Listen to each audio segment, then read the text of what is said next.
Hi, my name is Aitana. I'm here at Daily Clout. I'm here with Dr. Azadeh Khatibi. She's out in California. She's a board certified physician along with a filmmaker. She has a master's in public health. And thank you so much for being here today.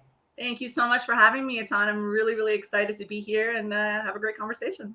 Amazing. So tell us a little bit about this bill. I'm glad we got you today because there's obviously a really positive update. So let's talk about this California bill AB 2098. And why don't you tell us what it is and how you got involved? Sure.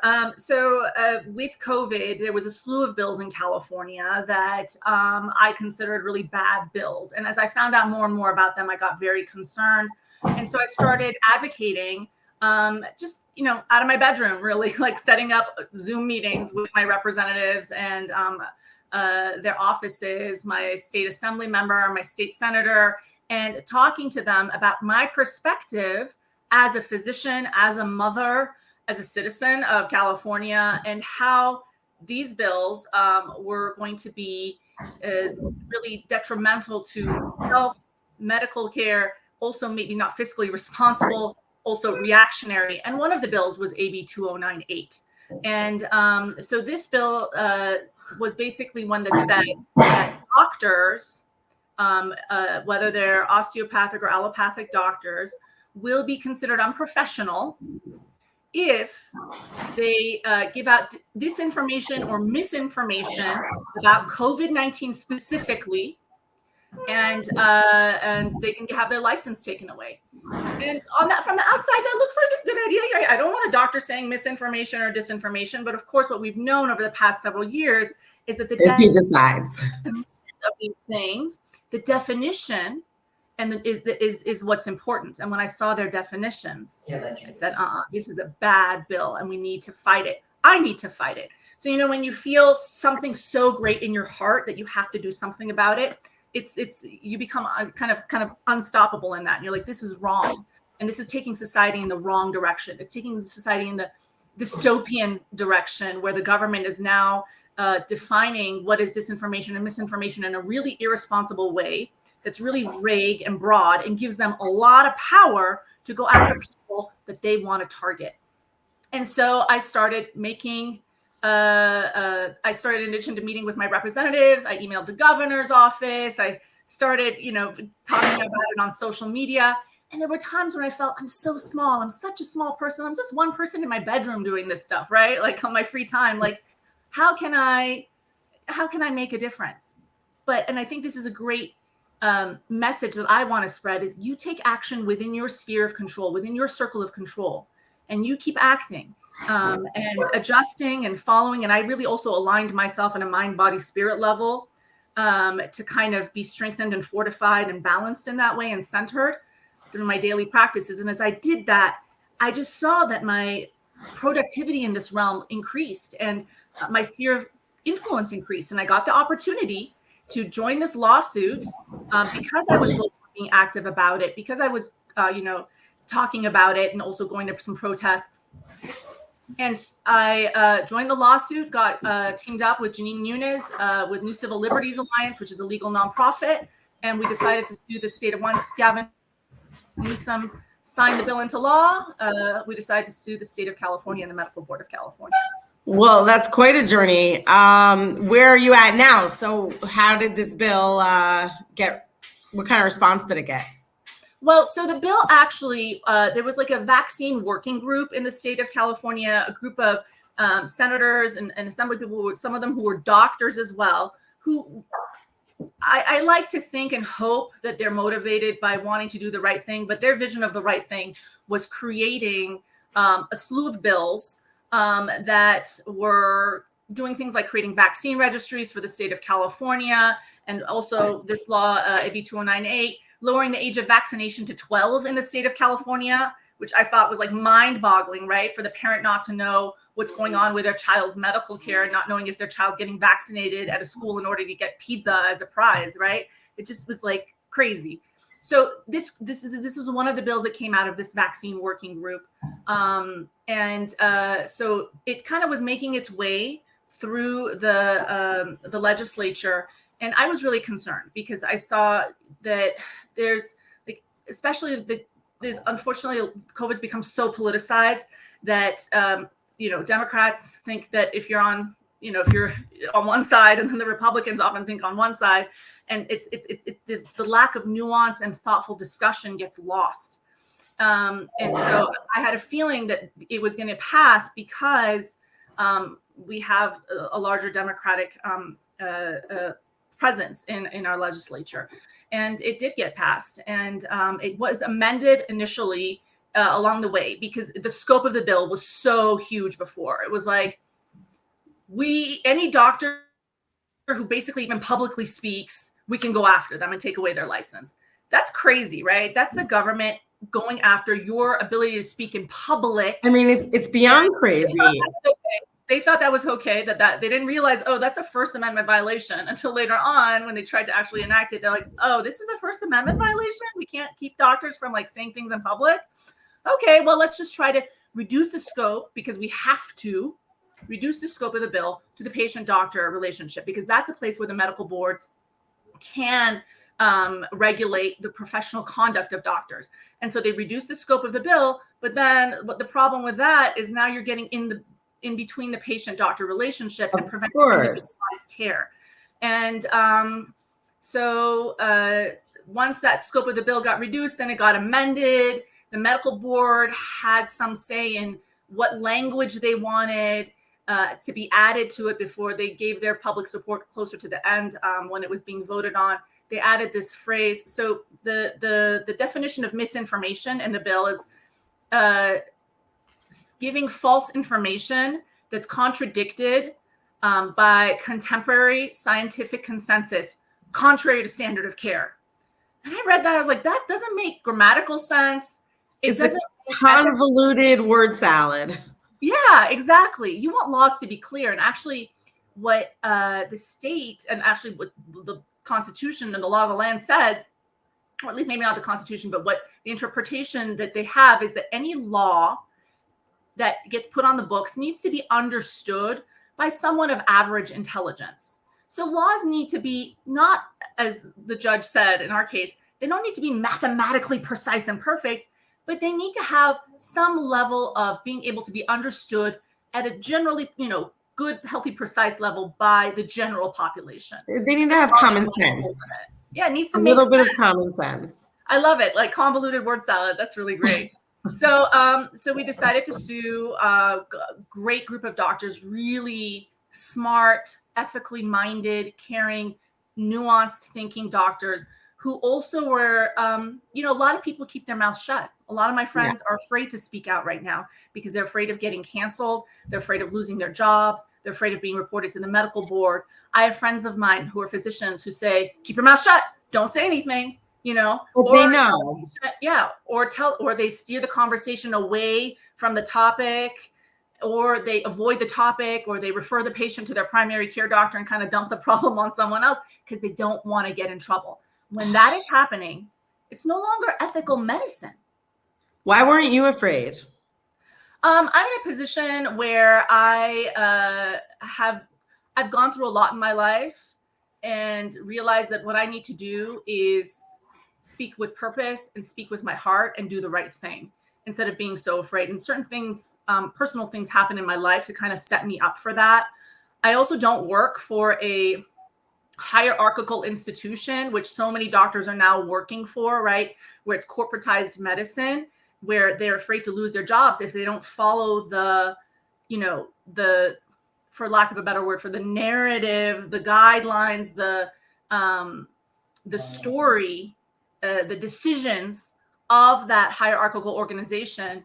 And so then they just go to work, do their jobs, remain quiet, remain small, and don't manifest like what their true deep intellect and what they're thinking, because they don't want to lose their jobs. They don't want to be targeted.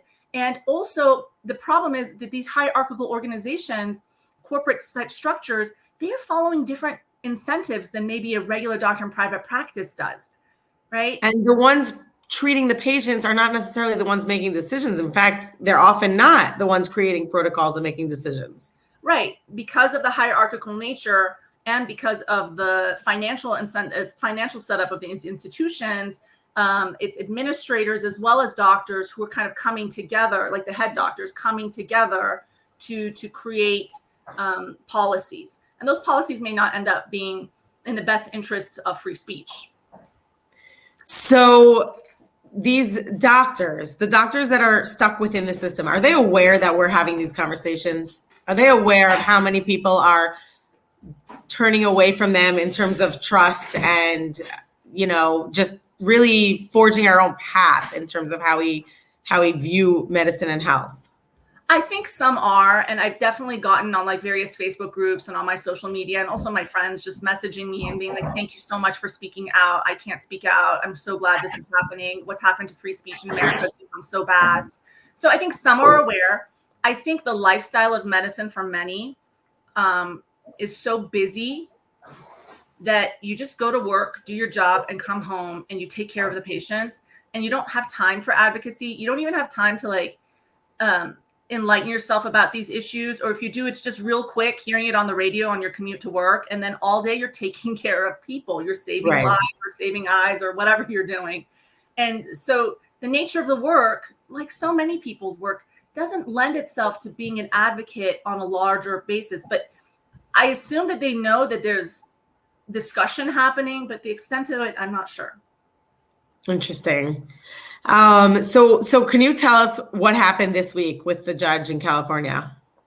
So we had put together a lawsuit, filed it, and we got, and I don't want to say too much about the judge because he hasn't given his final decision yet. Okay. This past Monday, we had our hearing. I went to Sacramento, joined by several other of my co-plaintiffs and our amazing lawyers, Jeanine Nunes from the New Civil Liberties Alliance, Greg Dolan from New Civil Liberties Alliance, and Laura Powell, who's been at this since spring, like me, and speaking out about the unconstitutionality of this law. And she's working pro bono on this case. And we sat there, and the judge came out, and he heard our case along with another case that was similar lawsuit brought on by Physicians for Informed Consent and the Children's Health Defense Fund. And the judge heard both of the cases at the same time, and the state was defending their position. And in the courtroom, first the state had said, we got to throw out this lawsuit, our lawsuit, because these physicians don't have standing. They're not going to get hurt by this law. But over time, as the judge talked and investigated, and I loved it because the judge was like a deep thinker who obviously had done his homework and was like a sharp guy. And he was asking nuanced questions. And eventually by the end, it's refreshing to hear. It was fantastic. And I think we need more of that, right? I'm really concerned about the dumbing down of society, but that's a whole nother conversation. But to really uplift the deep, nuanced thinkers in our society is so important. He's like 84, 85 years old, and he was on it. And he basically got the state. He said, so you're softly conceding that they have standing and they can go forward. And the state said yes. So then we got into the conversations about the law being really, really vague. The terms consensus, contemporary scientific consensus, he was investigating, well, what does that mean? The term standard of care, how is that applied to speech as opposed to treatment? And then the term false information, how do you determine what's false or not false in a situation like COVID, where things are evolving very quickly and information is coming, and we need to actually keep doing studies to find out more. So we spent so much time. Can I just stop you there for a second? Because that's super interesting to me, because again, these are the conversations that so many of us in our circles have been having and trying to have for a long time. But to bring that out into a public forum like that with an opposing side, I'm so curious to hear what the response was. What was the response to how do you define scientific consensus? Well, so the Attorney General, she was saying, Judge, I think what we're doing is we're going too much into the gray area of this law and exploring the gray area. What I think we should be doing is looking at the extremes. This law was set up to kind of prevent doctors from saying that there's microchips in the vaccine, right? So let's focus on that stuff, because that's the stuff that the state wants to prevent. And he kept bringing her back to, well, look, but there's these gray areas. You can't ignore them. The stuff that's obvious is obvious. It's the gray areas, which is the problem here. Can a doctor, go against the CDC guidelines? We don't know. Will the medical board come after them if they say something that's against the California Department of Public Health's guidelines? They don't know. These doctors don't know. So that's the gray area we do need to look at. So we kind of shut her down on that. And then at one point she said, Judge, I think that, we can all agree, or we can all see that the definition of misinformation is very clear. And boom, he stops her and he says, no, it's not. It's not clear at all. The definition of misinformation in this law is not clear. It's nonsense. And when he used the word nonsense, I was just like, somebody sees our viewpoint. Somebody in power is actually seeing that it's ridiculous. The wording is ridiculous. The wording in the law is irresponsible. It's manipulation. It's a what? It's manipulation. The language, they're using language in such a manipulative way when they use these terms. What do you mean? So, because I have my idea, but are you alluding to the fact that they're trying to use words to kind of get at their goals ultimately, and they're keeping it vague? Keeping it super vague and using it as a deflection. Meaning it seems like in this lawsuit, the opposing lawyer does exactly what we've seen over and over in conversations online on Twitter. It's like trying to shut down that conversation by deflecting to another point instead of addressing the issues. Oh, absolutely. And I think that throughout history, we've seen the times when times are really urgent or emergent, really concerning. That's the time to stop and have mindful, thoughtful, deep, nuanced conversations and get into the weeds of the situation, because otherwise we end up being reactive, and then the different sides, instead of coming together and exploring, they become reactive and extreme. And in this case, the state becomes so reactive, extreme, and scared that then it tries to control the populace. For sure. And I think that it's fascinating that these conversations are happening now, like on Twitter Spaces. And they do need to be happening, but there's still this huge wall between the two sides in terms of actually succeeding in hearing what the other side is saying and responding to it in a way that correlates. Like sometimes you just feel like, when you have these conversations and you present information to the other side and they respond with a point that almost had nothing to do with what you're trying to say. And the conversations feel really difficult right now. I ran into someone on the opposing side this week by accident. I was just minding my own business, and I'm not going to say who, because I'm working on a film about this journey, and this is like a big plot twist. I want to see that. But in that conversation, I told that person, listen, I want to come to a place of like deep, mindful, thoughtful, responsive, not reactive conversation, because that's the only way we can get forward. And that's the calm, mindful, thoughtful discussions are how we're going to go forward. And if I try to model that as much as possible. And when I elevate my energy to that, generally either people meet me or they don't, they don't, since they can't meet me and I'm staying in positivity while advocating for what I believe in and speaking out, the negative people generally leave, and other people they can't engage closer. Yeah. And so if they can't, they're not there yet, but I can still speak up and advocate for what I want. And I've been doing that on this journey, and I've been getting great results so far. So I'm going to keep doing that. 100%. And we need people like you. And it really has been an inspiration to see people with their own skill sets from all over the medical freedom movement really just progress in their own lane and meet each other in order to help each other and build each other up and just create really a new perspective for health. I think that we're looking at a critical mass of parents in the upcoming generations who are going to view health in a very different manner than they were maybe, than the world has been in the last few decades. Kind of feels like the veil's been lifted, and really, I think what we learned is that nobody has our own health or best interests in mind except for ourselves and our immediate family.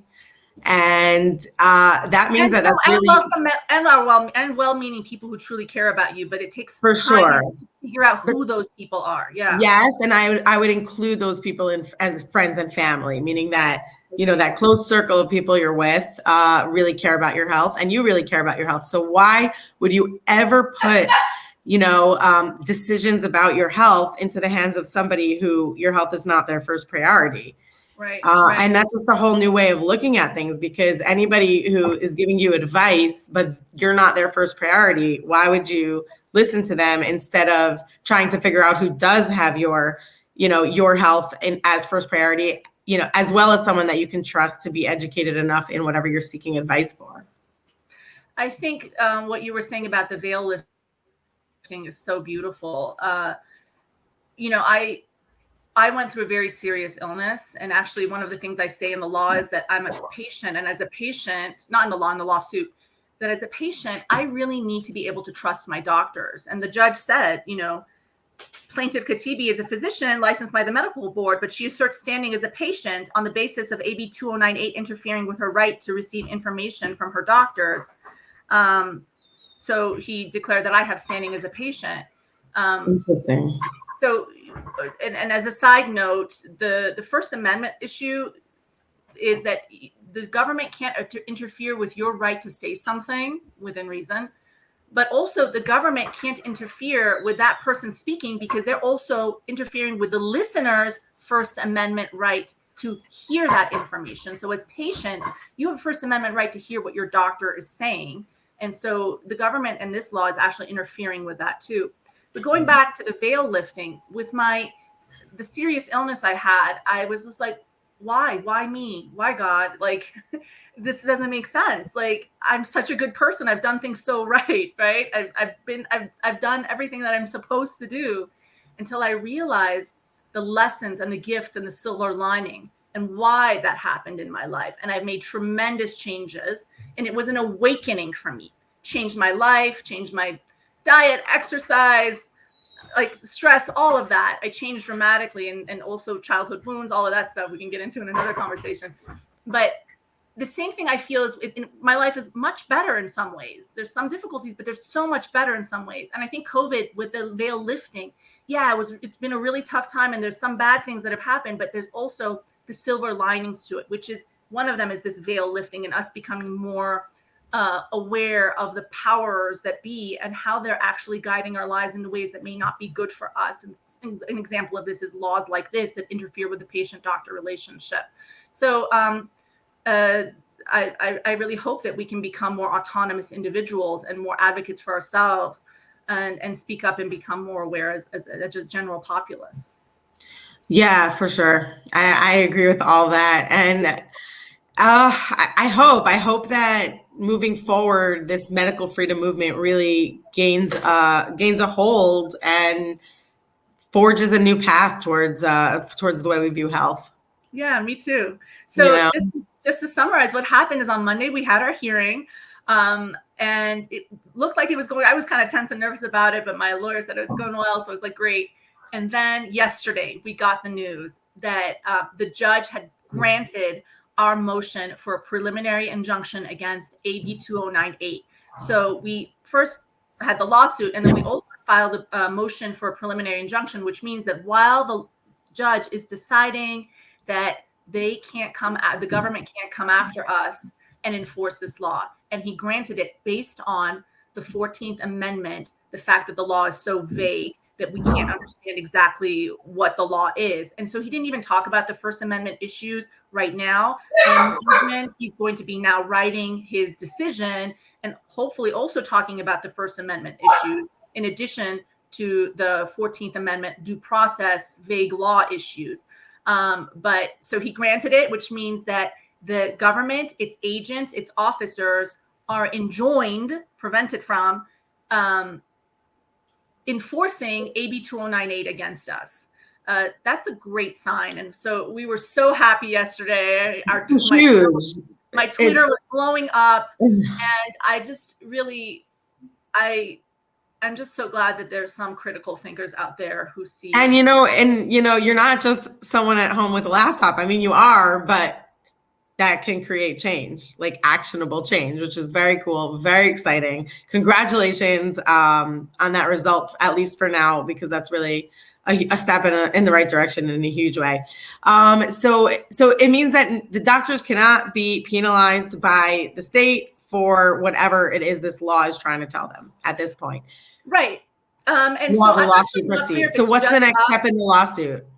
I'm not clear if it's just us that are enjoying that are protected, or if it's all doctors. In his writing, he wrote I have to check that with my lawyer. Interesting. But Okay. it's still a great sign, because I think it's going to prevent the medical board from doing anything against any doctors, at least in this time being, until we hear the final decision, which I hope is a positive one. So the next thing that happens is the final decision, meaning the judge basically said, I don't have my final decision yet, but while I'm deliberating on it, you halt all, no one may proceed. Exactly. And so Okay. that's a great sign. And then he's going to give his final decision. And then, we'll see who wins, who loses. And then the loser can always appeal to the appellate level. And we'll just see where this goes. I'm in this for the long haul as much as I can be. And I'm on purpose. I'm driven. I know my co-plaintiffs and my lawyers are as well. And step by step, we're going to keep going. Amazing. And keep fighting for freedom, for free speech, for ethical laws that allow ethical medicine, that allow people to, use their minds and speak their minds. Yeah, it's a little frightening that enough people wouldn't understand that a lawsuit like this can even proceed. I mean, a bill like this can even proceed. Meaning, what are they thinking? I don't understand. Isn't this an obvious? Isn't this government should never get in between the doctor and the patient as long as there's no abuse going on? I think, and I'll tell you from my perspective, when I was seeing things from a different perspective and I wasn't as educated and I wasn't as aware, I was like, well, we want to help people and we want to save people. So we should have laws on the books that help and save people. I wasn't aware of connecting the dots in terms of the long-term consequences. I wasn't aware of, even though I come from Iran, I thought of America as different. I didn't understand neuropsychology across populations and the differential, and how there's people in every population, no matter what country you live in, that have certain tendencies, let's call them sociopathic tendencies, that even if they're well-meaning or functioning sociopaths, they want to assume power, assert power, even if it reduces the freedoms or may hurt other people. And then I think there's just a lack of critical thinking as well, and connecting the dots too, in terms of what could the long-term consequences be for society on a medical level, on a social level, on a political level, on a power level. And what kind of society do we want? What are long-term consequences? I'm so much more about looking at the short and long-term consequences of laws and interventions. And I think this one certainly has an impact. Yeah, I think that looking at how I used to be, I think you're a little bit unaware and you don't understand. And so you just want to do good. So you say, this is good and Democrats are good, so we're just going to go forward. And at least I'm just saying Democrats because that was I was center, but a little bit more left leaning, right? And there's just a lot of trust. Right. There's a lot of trust in the institutions, and which they kind of, that they put their critical thinking at the door and they say, okay, well, they obviously have our best interests at mind. So it's a combination of a shallow way of thinking and a naive trust really in institutions that some of us will never trust again. Right. And as I said, what are the general lives of doctors, or even most people they're busy working. They're busy trying to make it happen for themselves. So it's, when you're so busy and your mind is so busy doing, you don't have time to stop and think, are my rights being taken away? What are the long-term consequences here? What's the history of what's happened here? How have previous decisions manifested in the way we're living now? And is that a good thing or is that a bad thing? Am I better off than I was 60 years ago in terms of my freedoms, right? You don't have time to even think about that stuff. So as I've also taken more time to just be and then educate, it's been better. And so, the conversations you and I are having, Atana, right now, this is taking steps forward to bring greater awareness. So I'm so grateful for that. Well, yeah, I mean, and these conversations are ones that we have to have because we need to work through this trauma of the last few years in a public manner, because a lot of people went through it and not everybody. even knows how to express it. And it's important. It's important in order to move on to the next phase, I think, just to have these conversations. So thank you for being with us today. Thank you so much. And I'm so glad you used the word trauma and wound. And I'd also add wounds, because there's small and big things that can happen. And we need to have processing of them emotionally. Yes. Otherwise they fester and they never go anywhere. With individuals or society, you need to process this stuff, have accountability so that you can reach resolution. 100%. It's just what feels natural and what needs to happen. So thank you again. And congratulations on your success. Much luck going forward. We will definitely be checking in with you as it moves along. Thank you so much. Have a great day. Wait, where can people find you? Where can they find you? Sure. So I'm on Twitter at Azadeh Khatibi. My name is spelled Azadeh, last name Khatibi, at Azadeh Khatibi. And I'm on Instagram at Dr. Azadeh Khatibi, DrAzadeh Khatibi. Awesome. Thank you so much. Thank you. Love to all. Have a beautiful day. You too. Take care.